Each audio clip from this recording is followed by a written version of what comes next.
amin'ny scope digital ny dimy sy sarana teto Andohalo. Lalao posiné ny fanomanana ny tsy ampy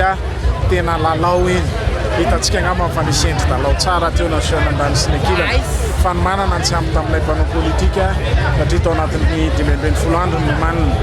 fikiny fanizava-dehibe nge dia zao hoe afaka miara amin'ny lalao ny mpanao politika afaka maneho mivoaka malagasy afaka mifampiresaka hitantsika efa nisendry lalao be dehibe nahafinaritra teo ny Antsoavo atao dia ny hoe mba ho modeliny fampihavanam-pirenena natomboka androany iny na ho an'ireo tompon'andraikitra ara-politika na ho an'ny tompon'andraikitra ara-panjakana manomboka amin'ny filohandro Rajoelina filoam-pitezana Mitterrand tantana ny prime ministre lehibe ny gouvernement ny membre ny gouvernement ny lehibe ny androm-panjakana ny CT ny CST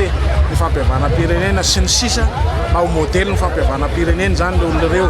ao anatin'ny 10 volana hiatrentsika fifidianana zay no Antsoavo ho atao ho an'ny tompon'andraikitra rehetra indrindra ho an'ny vahoaka malagasy dia hoe mba ho tapitra mitsahatra eto ny fifandrafiana amin'ny samy malagasy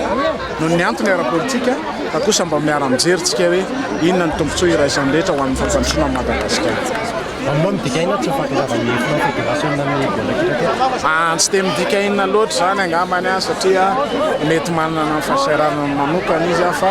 ho anay zany dia zay Antsoavo fampihavanana ny rehetra na iza na iza na mpanao politika na vahoaka na tompon'andraikitra aiza na tompon'andraikitra aiza mba hoe ny androany dia dingana ho amin'ny fampihavanam-pirenena ny tsy fahatongavany aloha iny mety manana ny antony manokana izy angambany tsara metrahana amin'ny fanontaniana. Ahoana mbola maly ve sa mbola sa zay mbola maly zay ary omaninay tsara mihitsy.